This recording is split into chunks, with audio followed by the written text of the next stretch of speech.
Justru langkah seperti yang dilakukan oleh Taufik ini yang seharusnya didukung. Ia bukan hanya menggugat seorang individu, tapi menggugat sistem yang selama ini menutup-nutupi dan membiarkan ketidakjelasan menjadi norma. Kalau benar Jokowi tidak bersalah, seharusnya proses hukum ini jadi jalan terbaik untuk membuktikan keasliannya secara terbuka dan ilmiah, bukan malah jadi alasan untuk menyerang balik orang-orang yang kritis. Dan kalau ternyata sebaliknya, ini bukan cuma soal ijazah palsu. Ini soal pemimpin yang dibangun dari kebohongan yang menjabat di atas fondasi penipuan. Dan rakyat Indonesia berhak tahu siapa sebenarnya orang yang pernah atau masih belum mereka panggil presiden. Di tengah desakan publik dan gugatan hukum yang mulai menggema, Presiden Joko Widodo akhirnya angkat suara. Tapi alih-alih menjawab dengan transparansi atau membuka fakta secara jernih, Jokowi justru memberi respons yang terkesan defensif. Ia menyatakan tengah mempertimbangkan langkah hukum terhadap pihak-pihak yang terus meragukan keaslian ijazahnya.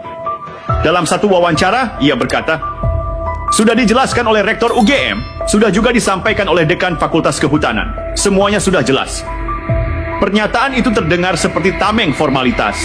Ia tidak menyebut bukti apa yang dibuka atau dokumen apa yang sudah disampaikan. Yang ada hanyalah pengulangan pernyataan-pernyataan dari institusi yang ironisnya dalam kasus ini juga ikut digugat. Bagaimana bisa kita percaya pada pihak yang sedang diperkarakan untuk jadi saksi kunci?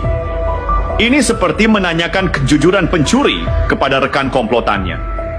Dan langkah Jokowi yang ingin menyeret pengkritik ke jalur hukum justru makin memperkuat asumsi bahwa ada sesuatu yang ditutup-tutupi. Sebab kalau memang ijazah itu asli, seharusnya tidak perlu takut terhadap gugatan. Tinggal buka arsip resmi, tunjukkan bukti fisik, beri ruang pada proses hukum yang transparan. Tapi yang terjadi malah sebaliknya. Ancaman balik, pernyataan normatif, dan pembungkaman suara-suara kritis. Padahal, seorang presiden adalah pejabat publik. Segala data dan dokumen yang menjadi syarat pencalonannya adalah hak publik untuk mengakses dan mengkritisi. Termasuk soal ijazah. Terlebih lagi, ini bukan sekadar ijazah tokoh biasa. Ini dokumen yang menjadi dasar sah tidaknya Jokowi mencalonkan diri sebagai kepala negara. Kalau itu palsu atau direkayasa, maka seluruh perjalanan politiknya cacat secara hukum dan moral. Ironisnya, yang membela Jokowi justru lebih sering menggunakan pendekatan emosional, bukan data. Masa sih seorang presiden bisa palsukan ijazah?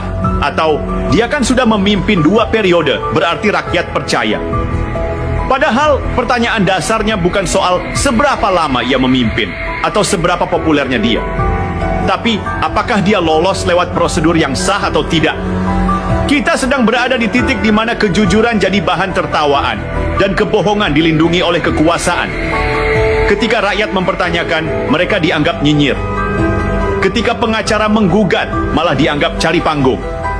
Sementara itu, penguasa tetap nyaman duduk di singgasananya, menolak membuka dokumen yang seharusnya mudah ditunjukkan kalau memang tidak ada yang salah. Dan inilah yang membahayakan bangsa. Bukan cuma soal Jokowi atau ijazahnya, tapi soal presiden yang ditinggalkan. Kalau satu orang bisa lolos dari pemeriksaan hukum hanya karena ia punya jabatan tinggi, maka besok-besok kita akan punya pejabat-pejabat lain yang merasa tidak perlu jujur. Karena toh rakyat akan lupa atau dibungkam. Kebenaran tidak bisa terus dipaksa tunduk pada kuasa. Ia mungkin bisa ditekan, dibungkam, bahkan dibalik-balikkan. Tapi cepat atau lambat, semua kepalsuan akan terungkap. Dan ketika itu terjadi, bangsa ini harus siap menatap wajahnya sendiri di cermin. Apakah kita masih punya nyali untuk berdiri di sisi yang benar?